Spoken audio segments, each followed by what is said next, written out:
Добар ден, криптоентузијасти.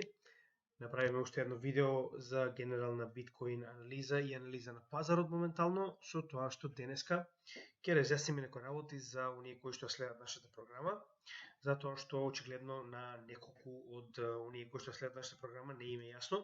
Значи, првенствено мораме да напоменеме уште еднаш дека овој канал не е за да ви даде вас финансиски сигнали или да ви каже што да купите или што да продадете или кога да купите и кога да продадете.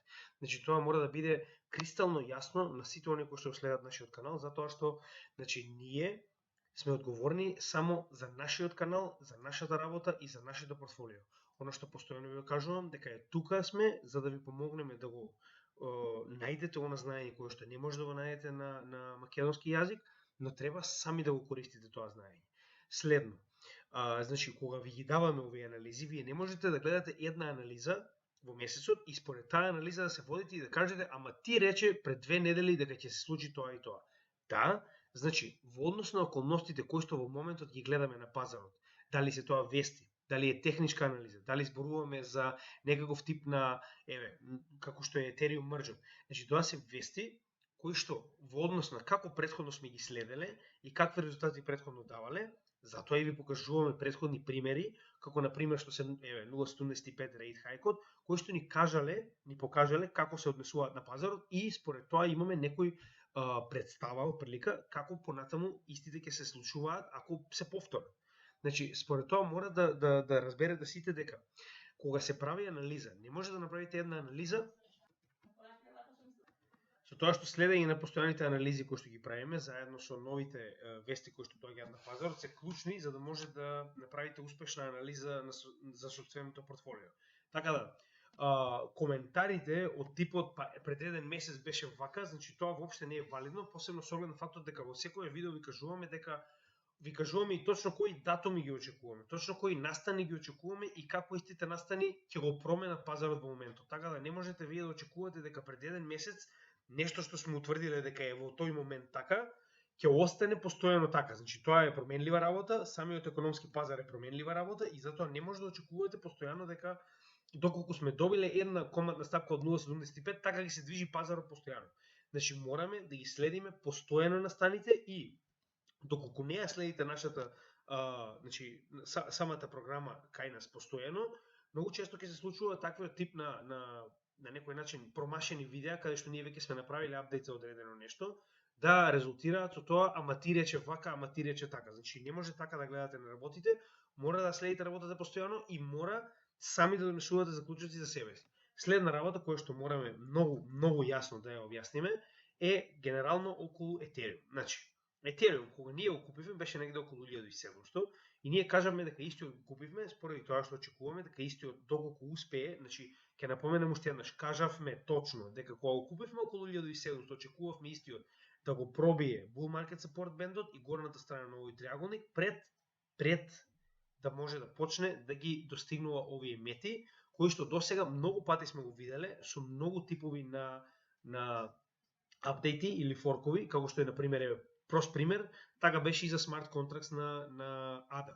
Значи, една или две недели опрлика пред релисот на ваков форк, имавме масивен напредок на цената.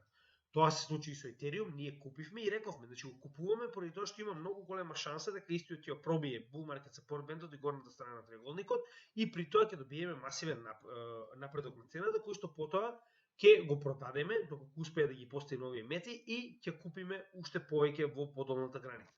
Но, пак ќе кажем, значи тоа се можности, ние секогаш определуваме која е можноста во, да речем, проценти според нас и дали е тоа прифатливо за нас како ризик или не. Значи, истото што мора да го правите и вие, ние на ниту еден не сме рекле дека тоа треба да го направи или дека треба да купи Ethereum. Ние кажуваме дека постои можност и голема веројатност дека тоа ќе се случи и поради тоа нас не одговара да купиме Ethereum затоа што истиот може да достигне до голема вредност која што понатаму може да искористиме за да купиме уште повеќе Ethereum, односно да направиме флип, за кој што ќе поразговараме во некои понатамошните видеа како точно и што се прави, но идејата беше, што и тогаш го кажавме, дека дури да сме купиле на 1700, кога ќе дојдеме до следниот bull market, значи за нас ова е DCA, она што ја кажавме и претходно, кога ние претходно купивме количина негде на падот, кога стаса истата, значи во оваа долна граница овде, Значи истото беше и кога стаса до 1700. Поентата што е?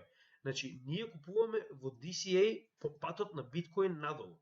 Што значи дека првиот пат кога купивме, кога биткоин беше негде околу 17,5 го купивме поради тоа што цената беше многу падната доле и сите овие значи 4 валути кои што ги купуваме, Ethereum, ADA, Ripple и DOT, постојано ги купуваме затоа што веруваме во нивната иднина и веруваме дека истите имаат иднина во следниот bull market.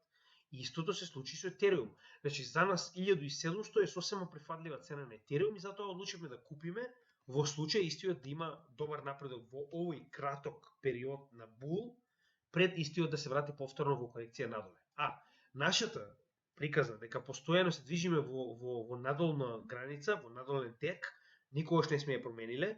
Значи, уште од самиот врв, кога ви покажавме дека имаме движење на цената надолу, неизбежна, ние се уште сме на истата. И ако се сеќавате, баш ви кажавме дека овие моментално две позитивни вести за кои што разговаравме претходно, тоа беше, значи, кога беше репортот за вработување во Америка, кој што беше издаден на почетокот на овој месец, на 2 септември, значи, тој испадна многу позитивен. И поради таквата ситуација, биткоин во овој период почна да се движи нагоре. Она што ви го кажавме, дека моментално ако продолжи по истиот овој терк, до средината и крајот на овој месец ќе имаме одличен момент за да добиеме и силен напредок на цената на Ethereum, што буквално се покажува што. Значи, гледате, од моментот кога сме го добиле тој извештај, дека вработеноста во Америка е на солидно ниво, имаме исклучиво само нагоре движење на цената. Значи, ние буквално сме ви кажале точно што ќе се случи и тоа и се случило. Еве гледате. Значи, 20% цената на биткоин се качила од моментот кога е донесен овој извештај, за кој што ви кажаме дека доколку е позитивен, ќе се намали стравот на пазарот и цената ќе продолжи нагоре. Втората ситуација за која што ви кажавме беше она што го очекувавме на значи пред само 2 дена, на 13 август, а тоа е инфлационата стапка. И рековме, доколку имаме голем, солиден пат од минимум 0,5%, може да проверите кај на страната, исто и во претходните наши видеа, ваквиот пат на инфлационата стапка исто така ќе го намали и понатаму стравот на пазарот и очекуваме ваквите два настани да го бутнат биткоин заедно со Ethereum во уште поголем ран нагоре, кој што ќе резултираше со овие 3 мети кои што ние ги чекаме, но повторно кажуваме. Сите проценки кои што ги правиме на нашиот канал ги правиме поради тоа што знаеме дека сме во bear market, знаеме дека е ризично да се проба ваков тип на флип во моментов, но во исто време алоцирањето на ваква сума на пари во Ethereum е направена поради тоа што дури и да не успее во овој флип, цената по која што ние сме купиле Ethereum за разлика од следните bull market цени кои што ќе бидат на Ethereum е одлична. И да напоменем уште еднаш, маржот е успешен, истиот успешно е направен, и тоа е одлична вест, но и за ова, во повеќе од 4 или 5 видеа, постојано кажуваме дека големиот профит, односно големите позитивни страни на овој мерч, ќе се појават дури во следниот bull market. Значи, тоа не може да очекуваме да биде веднаш. Оно што можеме да очекуваме да биде веднаш е дека ваков тип на вести не може да предвидите како ќе се одвиваат на пазарот. Еве, прост пример, денеска имаме 3% пад.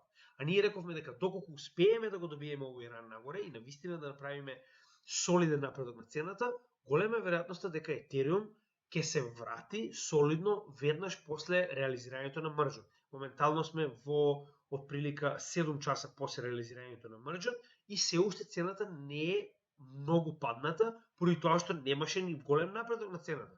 Тоа што видиме да го кажеме, значи, ваков тип на евенти можеме да шпекулираме во однос на оно што го познаваме на пазарот, а тоа е дека имаме добар репорт за вработеност кој што ја бутна цената нагоре, може да го видите тоа и во самиот Ethereum. Добивме втор датум за кој што кажеме дека доколку не добиеме повеќе од 0,5, не може да се предвиди како ќе реагира самиот пазар и тоа и се случи. Значи, во ваков тип на мало предвижување на индексот на CPI, тоа е генералниот индекс на CPI, не може да знаете како ќе изреагира пазарот и тоа и се случи. Значи, добивме пат поради тоа што луѓето, големите играчи, да речеме, не го добија оно што го очекувале на пазарот и поради страф, истите ги оставаат сите оние ризични средства назад на пазарот, како што се акции, суровини, криптовалути и слично.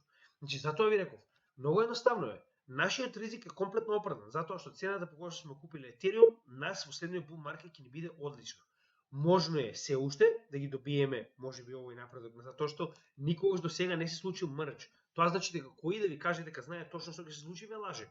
Истото го направивме и ние. Ние не ви кажавме точно што ќе се случи, ние ви рековме дека очекуваме доколку овие две стапки бидат позитивни во однос на она што го очекувавме, заедно со да го видиме овој напредок над оваа права и bull market support бендот, ние очекуваме да ставиме дури и уште повеќе во Ethereum со цел да добиеме одреден профит во bear market, затоа што тоа е многу ретко. Тоа не се случи и затоа она што сме го внеле моментално ќе остане во наша собственост до следниот bull market, затоа што сме го купиле на многу солидна цена за разлика од максималната цена која што Ethereum ја достигна, тоа беше негде околу $5000. Што значи дека ние и кога сме купиле, исто и вие, оние што се жалат, значи вие сте купиле на разлика од максималната вредност до негде 1700 да речеме, значи вие сте купиле на 64% поевтина цена од претходниот all-time high. Што значи дека претходниот all-time high е само почетна фаза на следниот bull market. Значи не можеме да вие замислите веќе ќе биете 64% во профит од моментот кога што сте купиле Ethereum-от, а луѓе имаат проблем со тоа како ние сме кажали дека сме купиле. Да, тоа е наша одлука, сме ја купиле, сме очекувале дека во тој момент имаме солиден ризик наспрема добивка и тоа сме го направиле. И пак ќе кажам, на крајот од денот секој од вас мора да ги сноси собствените одлуки и ризици во однос со тоа што е прифатливо за вас. Ние на никого не сме му кажале што да прави. Ние ви кажуваме што правиме ние имаме одговорност врз основа на оно што го работиме како материјал и постојано ја превземаме таа одговорност. И секогаш кога нешто ќе смениме ви кажуваме кои се причините зошто тоа сме го направиле. Како што и во оваа ситуација моментално мораме да поразговараме дека после овие две случувања на следниот состанок на Федералната резерва веќе имаме очекувања од однос на тоа што може да се случи. Значи на investing.com отприлика може да видите како отприлика размислуваат сите инвеститори во светот, а сега моментално можеме да видиме дека претходно ако се сеќавате дури имаше и најава за евентуално 0,5% наместо 0,75 rate hike, односно повишување на каматна стапка на 21 септември кога ќе дое следниот состанок на Федералната резерва, што моментално веќе не е воопште во игра, туку за разлика од тоа, значи моментално е 2,5% вкупната каматна стапка на сите пари кои што излегуваат моментално од Федералната резерва, со тоа што имаме 25% дека ќе се зголеми за 0,75. Не, обратно, ова е 0,5, се уште имаме како ќе дое 0,75, да, од 2,5, 0,75 до 1 фактички.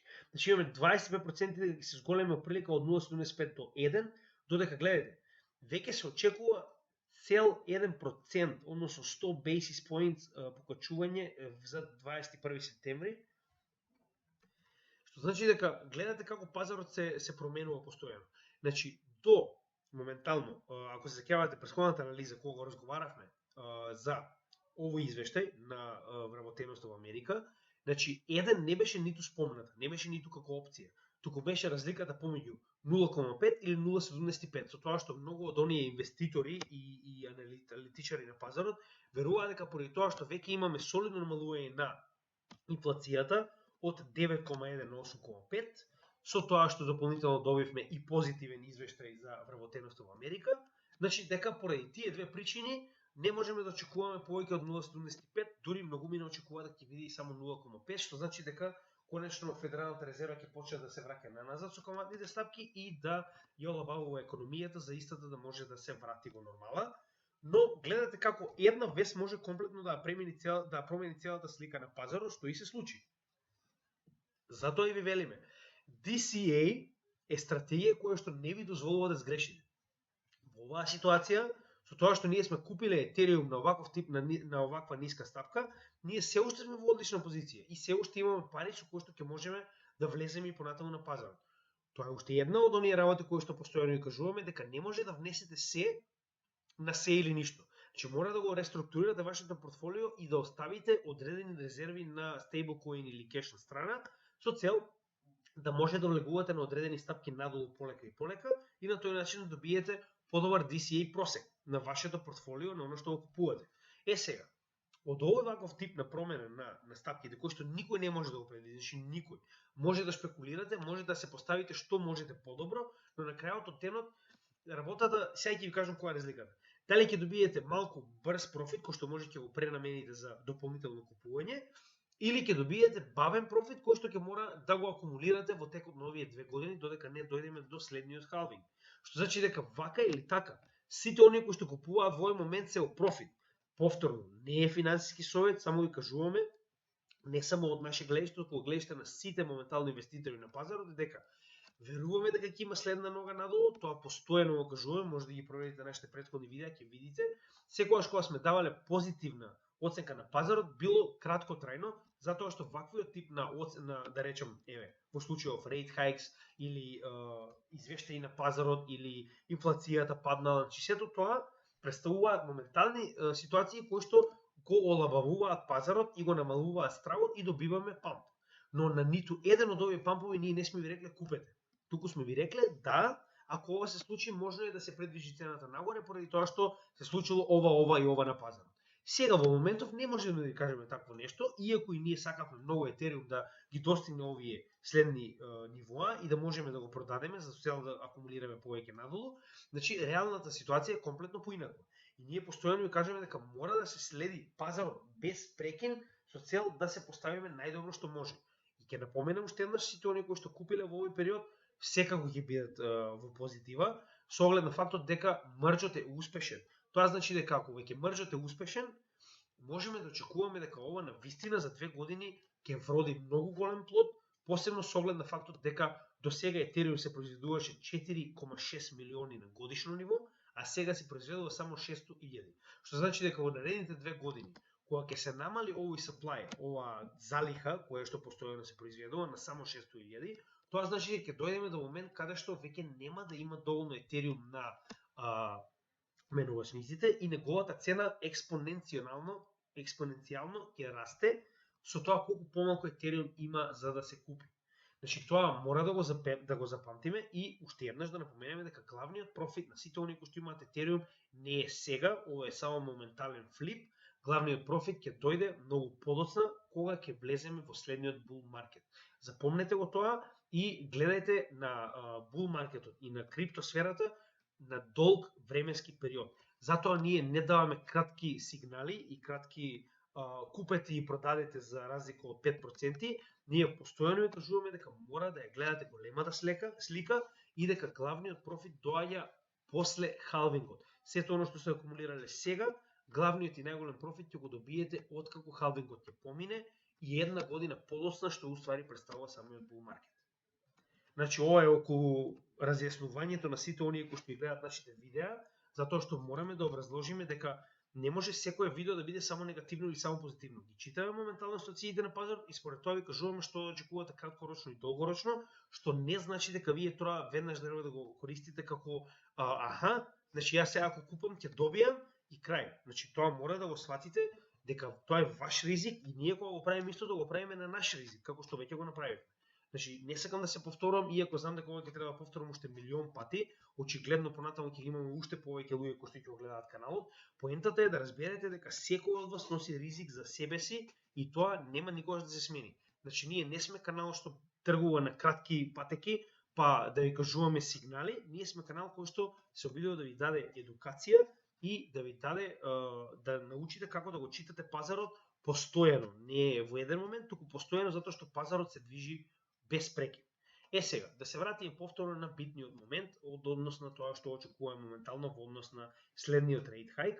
Значи, да напоменем уште еднаш, во моментот кога добивме страх на пазарот, што се случи?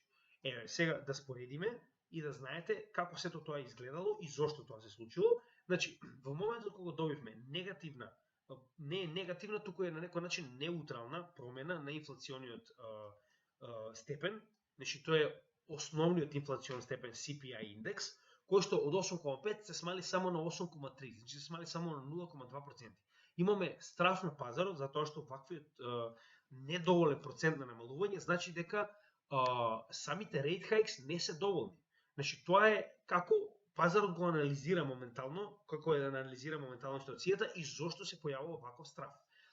Откако луѓето помислиле, значи фактички поголемиот дел од инвеститорите претпоставуваат дека се уште се потребни rate hikes за да се стабилизира индексот на инфлација, затоа што истиот се уште нема солиден пад. Значи не треба само еден пад од 0,5, туку треба да добиеме неколку месеци пад барем од 0,5% за да можеме да кажеме дека навистина сме го постигнале врвот на оваа инфлација и дека се движиме надолу и дека rate hikes што досега се направени се успешни. Сега ќе ви покажам која е разликата и зошто е тоа многу битно на пазарот и од каде потекнува овој страх. Значи прво ќе се вратиме на неделно ниво, само нема да го користиме овој чарт, ќе го користиме само момент. Овој чарт ќе го користиме затоа што истиот е чист. Сега. Значи ова е Bitcoin чартот, така? И ќе влеземе во него и сега ќе се вратиме моментално на месечно ниво и при тоа на истиот ќе додадеме уште еден индикатор, тоест не, ни треба доларскиот чарт. Доларскиот чарт ни треба за да може да видите како со долар, како во корес. Значи кога ќе споредиме што се случува помеѓу доларот и инфлационото ниво. Значи сега моментално што треба да направиме е да го додадеме инфлационото ниво. Значи ова е индексот на инфлација, со тоа што ќе го дадеме како new price scale со цел истите да се интегрираат правилно и да можеме да ги споредиме. Сега. Моментално ќе ви покажам што се случува во 70-тите кога Америка страда од огромен процент на инфлација и кога Федералната резерва направила таков ризик да не ја зауздала инфлацијата на време и гледате што се случувало со самиот долар. Сега. Значи овдека во овој сегмент што го гледаме моментално, инфлацијата е околу 2%. И истата постојано се држи околу 2%. Гледате, значи тоа е онај ниво на 2%. Сега. Значи тоа е негде околу 80-тите па и 90-тите. Со тоа што предходно, значи буквално имале истата ситуација што гледаме денес, а тоа е негде околу 70-тите, кога инфлацијата на американско тло достигнала огромно ниво. Сега ќе ви покажам да видите како прилика изгледало тоа. Значи негде околу 80-тите имаме два врва, од кои што првиот е 12,2, а вториот е 15%. Значи дека имале огромна инфлација. Сега. Споредено со индексот на долар, значи вака ги споредуваме двата чарта, во кој што, значи, овдека се стабилизирала негде, веќе околу 80-тите години. Значи имале цела декада во која што имале огромна инфлација. Со тоа што, значи ова е веќе процентот на 2% кога се свела самата инфлација. Значи, што се случува во тој момент? Добиле инфлација по која што самата Федерална резерва, значи тоа е негде на почеток на 70-тите, вовела rate hikes, односно вовела неколку rate hikes, да речеме 0,75%, и истите помислиле дека тоа е доволно со цел да се заузда ваква тип на инфлација. Само да се вратиме овдека за да ви покажам како прилика. Добро, ова е моменталниот чарт, кој што моментот не е битен. Значи, во моментот кога прв пат добиле над 2%, истите вовеле вовеле каматни стапки со кои што успеале да ја намалат. Но, поради тоа што не вовеле доволно каматни стапки, инфлацијата направила баунс и почнала повторно да се качува. Што се случува? Колку повеќе се качува инфлацијата, толку повеќе вредноста на доларот паѓа. Морале да направат повторно дополнителни rate hikes и истите ги враќаат. Значи, они гледате што се случува. Добиле неколку rate hikes и ги вратиле затоа што економијата почнала да се распаѓа и во оваа ситуација од ваквите rate hikes кои што ги повратиле, односно кои што ги прекинале, повторно се случува раст на самата инфлација. Значи, они во моментот кога ги враќаат rate hikes-от, односно да речеме ако се зголемува, да речеме во следните неколку години се намалува овој процент на камата ставка и инфлацијата почнува повторно да расте. Затоа што не била стабилизирана доволно, односно не го оставиле доволно периодот и не ги дигнале доволно каматните ставки за истата да се стабилизира. Добиваме врв од 12,3%, по кој што повторно се воведуваат нови rate hikes, но што се случува повторно? Истите поради страв дека уште толку ќе се распадне прво самата валута, а второ самата економија, престанале, значи гледате, повторно престанале и ги вратиле назад овие rate hikes. И гледате што се случува. Повторно скок на инфлацијата за 15%. И во тој момент они дури тој канцелар на Федералната резерва во тој момент, кој што буквално вовел и ги задржал се додека не успеал комплетно да ја регулира инфлацијата, да ја намали на 2%, со тоа што гледате што се случило со доларот. Доларот за прв пат во историјата и единствен пат достигнал 164 коефициент кој што е невиден. Сега, Во тој момент, значи, што уствари треба ова лекција, поради оваа лекција Федералната резерва одлучила дека подобро е да остави економијата да пропаѓа одреден период, со цел да ја стабилизира инфлацијата на подолг рок, за разлика од тоа да не го направи овој момент и да се случи буквално овој 3 пати баунс на инфлацијата пред конечно истата да стабилизира. Затоа, поради оваквиот урок кој што го научиле во 70-тите години кога имале највисок степен на инфлација, па дури 14,5%, моментално одлуката што е направена е дека истите ќе продолжат да ги ставаат овие rate hikes додека не успеат да го стигнат до 2%, па дури и тоа да ја натера економијата на голем колапс. Значи, затоа и има некои шпекулации дека со ваквиот тип на користење на Федералната резерва и нивната моќ за зголемување на вредноста на доларот, значи истите ќе намалат инфлацијата, но со тоа ќе направат депресија од економијата во Америка. Значи, тоа е следниот страв кој што на некој начин ја демне Америка, но Федералната резерва моментално е заинтересирана само за индексот на инфлација и како истиот да се врати на, значи гледате, моментално 8,3, како истиот да се врати на 2%. Значи нив им е битно да се врати до 2% и ништо повеќе. И поради оваа причина, истите веќе најавија дека нема да направат ништо и нема да помогнат на економијата се додека не го вратат на претходното очекувано место, односно во случајов на 2%. Значи, оно што мораме да ви го напоменеме, пред да продолжиме понатаму со било каков тип на анализа, затоа што, еве, ова се тие вести кои што до крајот од денот сакале ни или не келе, тоа е реалната ситуација. И, со оглед на тоа, што следната rate hike ќе биде 0,75 или можеби и поголема 1%, ние очекуваме да го добиеме истиот резултат како и досега, а тоа е можеби првенствено ќе добиеме пат, како секогаш, до сега, овие 3 пати, ако значи, пазарот се однесува исто, но тоа не значи дека ќе биде комплетно исто, затоа што падот може да биде комплетиран до моментот кога ќе биде донесена новата rate hike, а посебно со оглед на фактот дека следниот rate hike може да биде 1%, тоа може да предизвика голем страф на пазарот и веднаш да добиеме пат. Сега, поентата што е? Значи, не можеме да очекуваме дека дури ни ќе бидат намалени процентите кои што се додаваат на каматната стапка, се додека не добиеме званичен пат на инфлацијата, барем неколку месеци едно по друго, зборуваме званичен 0,5% и повеќе. Што значи, поради ваквата причина, мораме да ја следиме работата на Американската федерална резерва, затоа што доларот представува резервна валута на целиот свет, што значи кога доларот се движи нагоре, целата економија на светот се движи надолу. Крај на дискусијата, затоа што сакале ни или не келе, за жал, тоа моментално функционира така. Многу пати до сега објаснувавме зошто. Значи, тоа е поради тоа што сите држави во светот, целата трговија меѓусебно ја вршат во долари, со тоа што конечно имаме неколку држави кои што испаѓаат од ваквата глупа шема. Тоа се Русија, Кина, Иран, значи БРИКС претежно, кои што се обидуваат тоа да го прават помеѓу нивни валути со цел да не зависат од доларот, затоа што колку повеќе вредноста на доларот расте, толку помалку капацитетот на државите да разменат долар, за да може да прават светска размена на средства, суровини и добра, се намалува.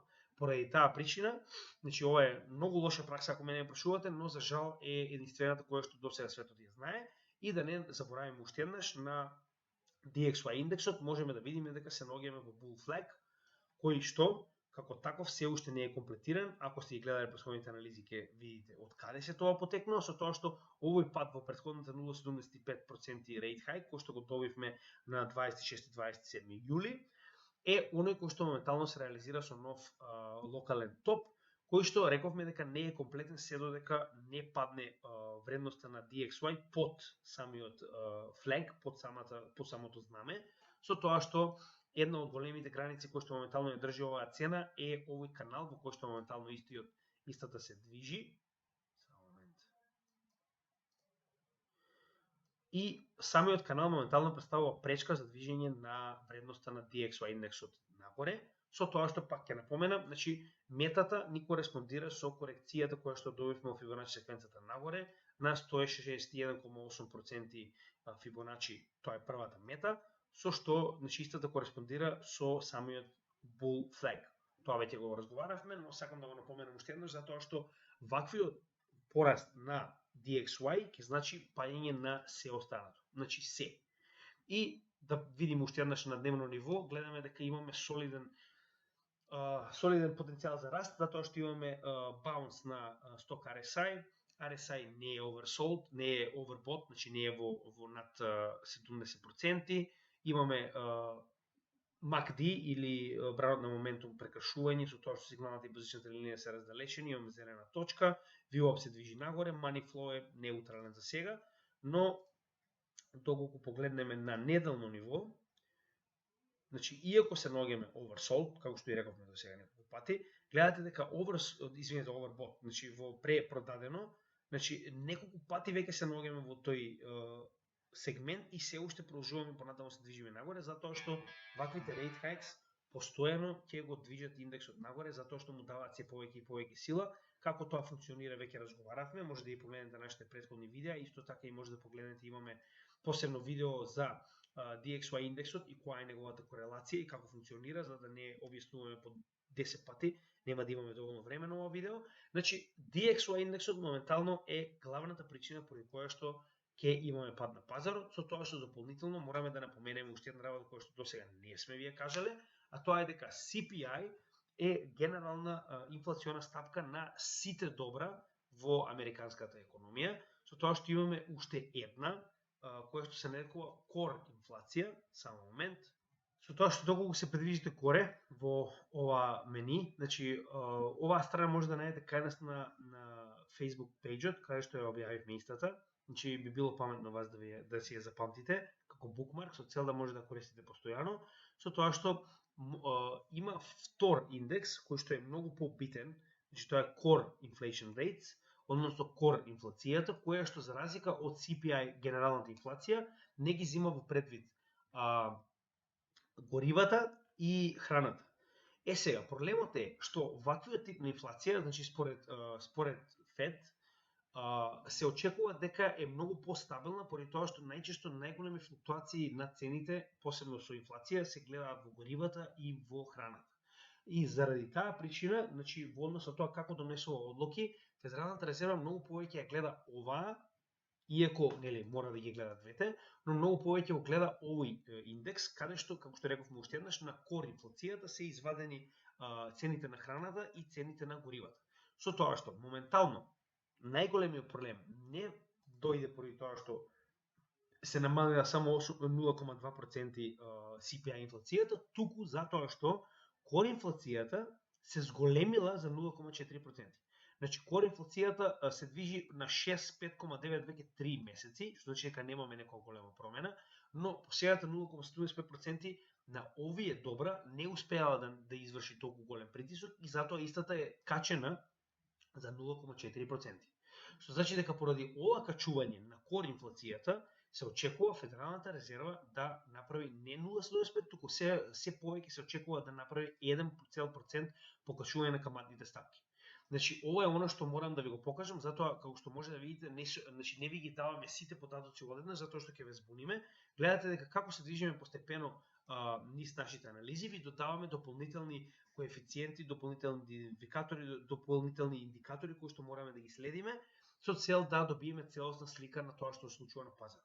Значи, досега работевме само со CPI, кој што беше генералната инфлациона стапка, но поради тоа што Федералната резерва во моментов се обидува што повеќе да користи кор инфлационата стапка, што и сами го најавија, значи моментално ви покажуваме дека ова е еден од оние примери каде што поради оваа стапка, односно CPI стапката без храна и гориво, имаме на некој начин поголем страв дека сега моментално Федералната резерва ќе мора да ја качи следната rate hike за 0,75 па дури 1%.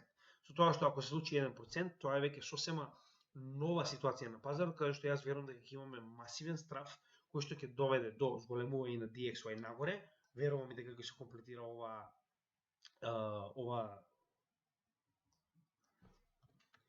bull flag позиција и на тој начин, значи ќе ги бутне останатите пазари, можеби, значи според тоа што ние го очекуваме, во конечно она дно на bear маркетот кој што го очекуваме, со тоа што имаме неколку опции. Едната е дека овој сегмент ќе се случи да падне до претходното дно, кој беше 17,5К за биткоин, или пак ќе направи ново дно, каде што ќе напоменем уште еднаш, моментално цената се држи точно на претходниот all-time high и следниот голем чекор на кој што очекуваме да се задржи цената е 13,8, односно тоа е оној мини bull run кој што го имавме во 2018-2019 bear маркетот, кој што резултираше со уште една корекција. Сега, поради овие причини очекуваме дека следното паѓање на цената, доколку, веруваме дека тоа ќе се случи заради тоа што овие два извештаи и нивната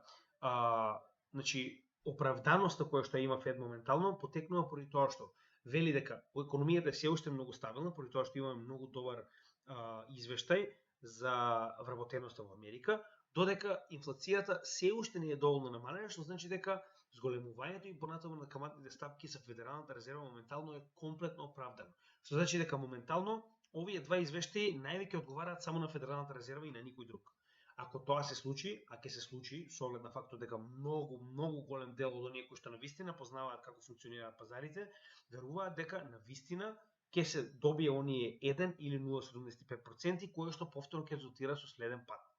Ваквиот пат, како што реков уште еднаш, може да веројатно ќе резултира со конечната капитулација на биткоин, она што кажаме дека се уште не е достигнато комплетното дно, и уште еднаш поради која причина ние се уште имаме 50% од собственото портфолио во кеш и стейблкоин, заради ситуацијата дека ќе добиеме уште еднаш оваа корекција. Односно, на макро ниво се исполнува оно што постојано го кажуваме дека се уште не сме го допреле дното, затоа што ако се сеќавате кога разговаравме за оние битни индикатори во кои што можеме да видиме дали сме го допреле дното или не, рековме дека двата најбитни, иако од 7-те кои што ги користиме, двата најбитни се прво индексот на доларната вредност, да го достигне сопствениот врв, кој што гледаме дека се уште не го достигна, значи неговата и понатаму ќе продолжи додека имаме rate hikes и конечно да добиеме барем два последователни значителни намалувања на CPI индексот кој што во моментов не ги добивме. Значи тоа би биле двата најбитни индикатори во кои што можеме да утврдиме дека навистина сме го добриле дното. Со тоа што, значи, ако се сеќавате, чисто можеме уште еднаш да напоменеме кои беа индексите, ако сте заборавиле, значи ние буквално ги следиме постојано истите, значи тоа се исти, само да ги отворам. Значи, за оние кои што ги гледале претходните видеа, тоа беа да имаме цената на биткоин да дојде до 200 и 300 неделната средна вредност, која што моментално буквално представува поле на акумулација, каде што моментално се наоѓа самата цена на биткоин. Значи, тој е исполнет нормално. Индексот на инфлација и индексот на доларот да бидат во потврден пат, она што се уште ни фали, промена на тренд на хајке наши свеките, што значи дека овдека доколку ги промениме во хајке наши, мораме да имаме значителна промена на, значи гледате, она што ви го кажав, да, имавме промена, но добивме повторен пат поради тоа што не успеавме да испаднеме надвор од 200 неделната средна вредност. Со тоа што на неделно ниво, на месечно ниво, не сме ни започнале со промена на трендот. Значи, гледате, промена на трендот на месечно ниво, напоредно со неделно ниво, ќе значи дека навистина се наоѓаме во потврдено дно, но, значи, и неделно ниво е значителен пресврт, оно што го добивме овдека, но не успеше затоа што, гледате, значи, немавме нормално предвижување нагоре солидно и добивме уште една корекција, затоа што се наоѓаме на 200 неделна средна вредност. Значи, ово е дел неисполнет поради тоа што претходниот пат кој гледавме навистина добивме корекција, но гледаме дека имаме повторен пат. Значи, на неделно и месечно ниво ќе ги добиеме и ќе урачунаме и тој за исполнет. И ова веќе е исполнето, затоа што ако се сеќавате за ова разговаравме дека според претходните bear маркети, значи биткоин во гозискиот канал треба да помине барем 4-5 па дури 6 свеки пред истиот да се очекува дека го остварил своето дно, со тоа што гозискиот канал секогаш го гледаме на неделно ниво, истиот мораме да го активираме и како што рековме, значи во моментот кога ќе добиеме од моментот кога е само момент. Значи, од моментот кога ќе стане гозискиот канал црвен, 4 до 5 свеки најчесто го формираат дното, со тоа што во оваа ситуација ова требаше да представува дното, но уште еднаш ќе напоменеме дека треба да бидат и другите фактори исполнети. Ова е најслабиот индикатор кој што го имаме, но сепак го земав во предвид затоа што досега историјата покажала дека е доста правилен. И последното да бидеме oversold на RSI, Stock RSI и пресврт на MACD на месечно и неделно ниво. Ги земаме месечно и неделно ниво затоа што најчесто месечно и неделно ниво ни се најава, неделно ниво ни е најава за да имаме промени на месечно ниво. Затоа и очекувавме дека оваа најава на Хајке Наши може да се префрли на месечно ниво, што не се случи. Мораме да продолжиме понатаму да ги следиме. Значи, рековме, затоа и овдека ќе го следиме моментално на неделно ниво.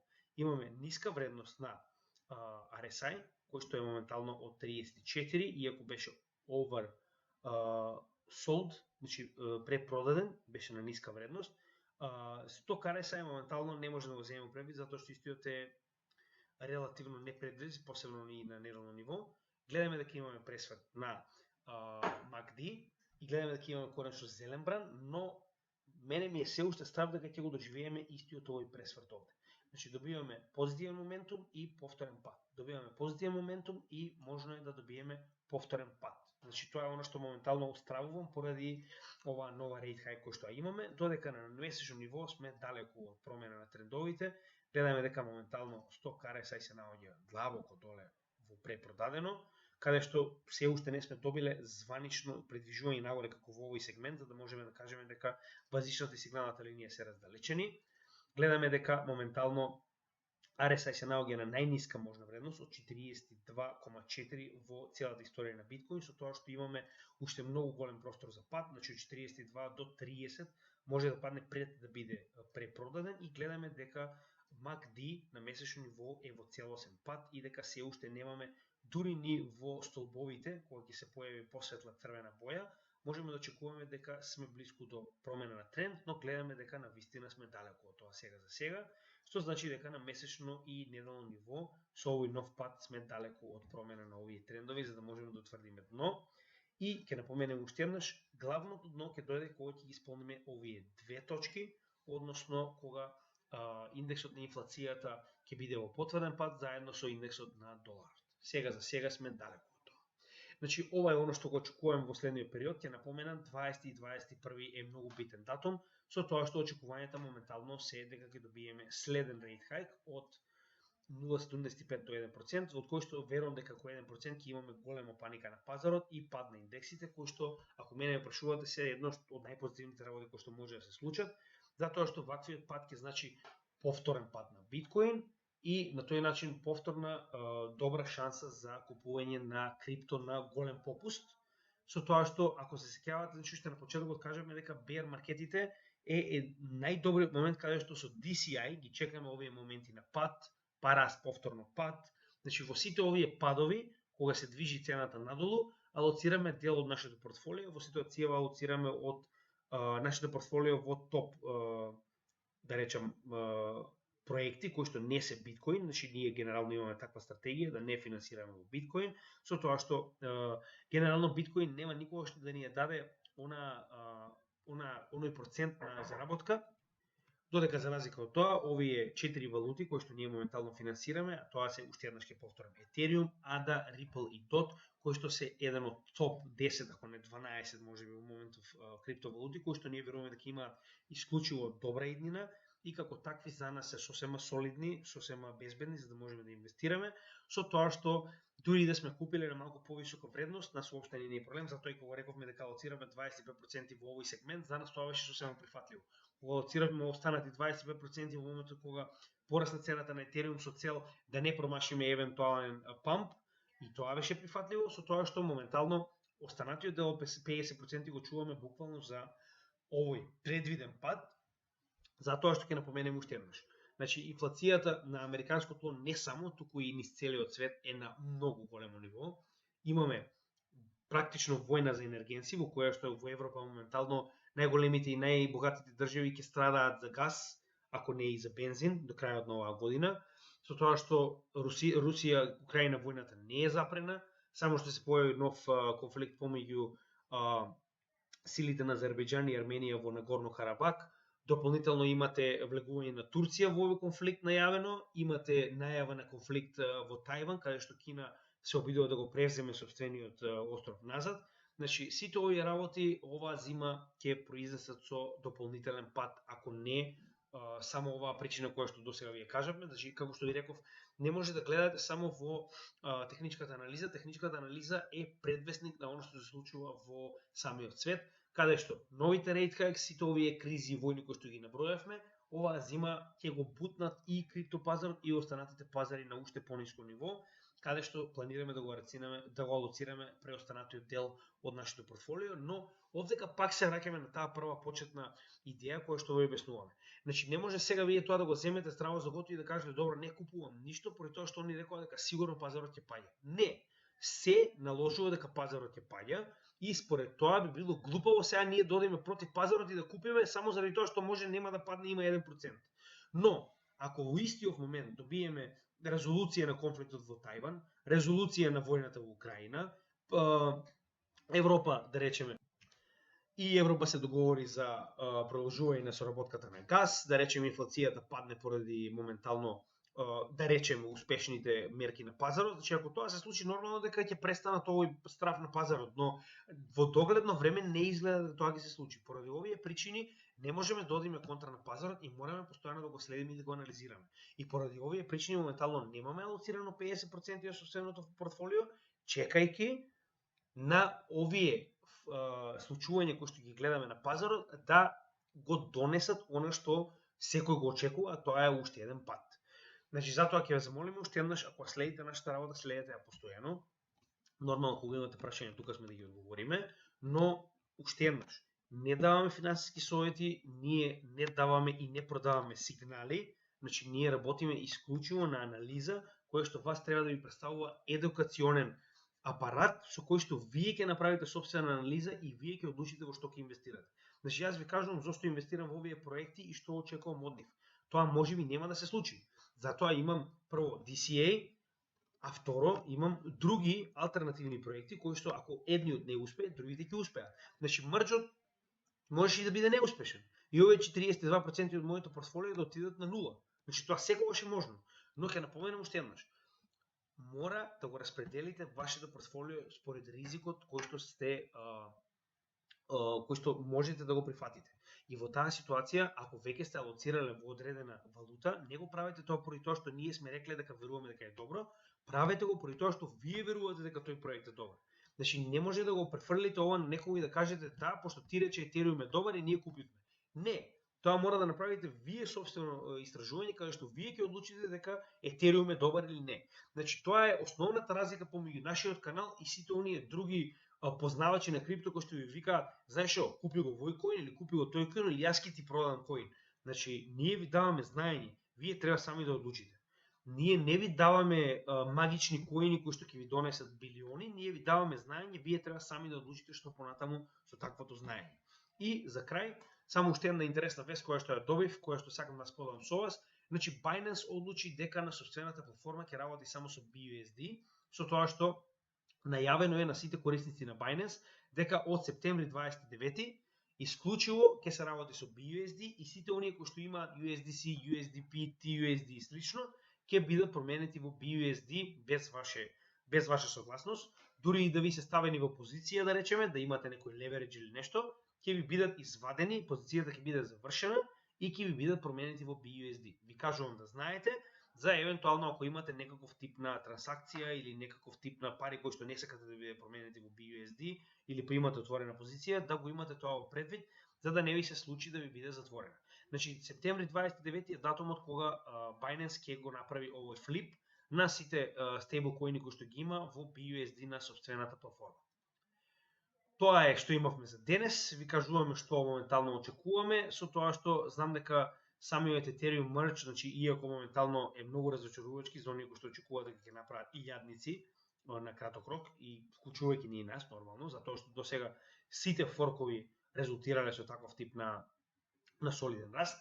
Моментално се наоѓаме повторно во овој триаголник заедно со Bull Market Support Band кои што представуваат званична пречка за цената да продолжи нагоре и остануваме да видиме дали овој настан ќе ни изненади и ќе донесе некаков тип на промена во цената на Ethereum кој што не може да очекуваме, затоа што фундаментална анализа и ваков тип на настани, без разлика кога ги анализирате, секогаш се посебни еден за друг и никој не може да ви каже со сигурност точно што ќе се случи, но од познавање од претходни ваков тип на слични настани или од оно што моментално се случува на пазарот, може да шпекулирате и да очекувате потенцијална добивка.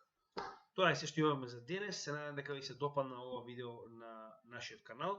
Понатаму ќе продолжиме да работиме повторно на оној голем проект кој што го имаме за запознавање на нашата јавност со оние групи на криптовалути кои што ги има, значи крипто категории, и дополнително ќе направиме некои посебни видеа. Посебно едно од оние видеа е за ISO 2.0, ако сум право, само морам да го напоменам ова.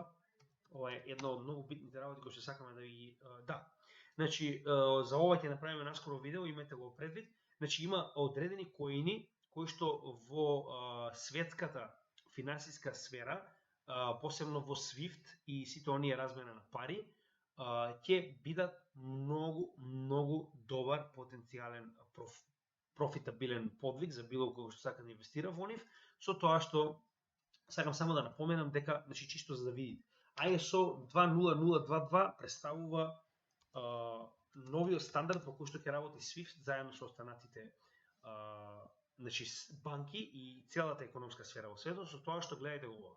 Значи само да ви напоменам, а потоа ќе направиме целосно видео само за ова. Значи во овој стандард, ова е стандард кој што го спроведува SWIFT. Моментално има неколку коини кои што се целосно compliant и не само тоа, него видите се наоѓаат како членови на главното тело на овој стандард кој што треба да биде значи на некој начин правило низ целиот свет, а тоа се XRP и XLM, и дополнително имаме уште неколку кои што се, само да го отворам целосно да видите, значи ова се некои од оние кои што се целосно значи и партнери и целосно се compliant на самиот стандард. Само да видам каде беа, не знам зашто ги снема. Да. Значи, овие два се практично шефовите на ISO 20022 и колку и вие да го мразите овој дел, сакате вие или не сакате, ова ќе бидат профитабилни коини, барем јас така мислам, и јас сум спремен своите пари да ги ставам, тоа и купивме и имаме XRP и ќе имаме уште многу повеќе, со тоа што овие се следните кои што се, гледате, значи овие се веќе compliant, они успеале да ги исполнат сите побарувања кои што ги има овој стандард, со цел да може да работат со финансиски субјекти, а тоа се Sinfin, IOTA и Algorand, и следните кои што се на некој начин, ова е само шпекулација, се уште не е потврдено, дека HBAR, Quant и ADA дополнително се compliant, односно ги исполнуваат истите овие стандарди. Ќе направиме посебно видео за ова, само сакав да ви напоменам што доаѓа, значи ова се некои од оние криптовалути кои што ќе ги земеме во предвид, кои што во нашите крипто категории спаѓаат посебно, но како ваков тип на категорија која што е исклучиво поврзана со овој тип на ISO compliance на SWIFT, е многу битна за да се спомне. Ви благодарам уште еднаш, имајте добар ден и се најдобро од тимот на CryptoGaming.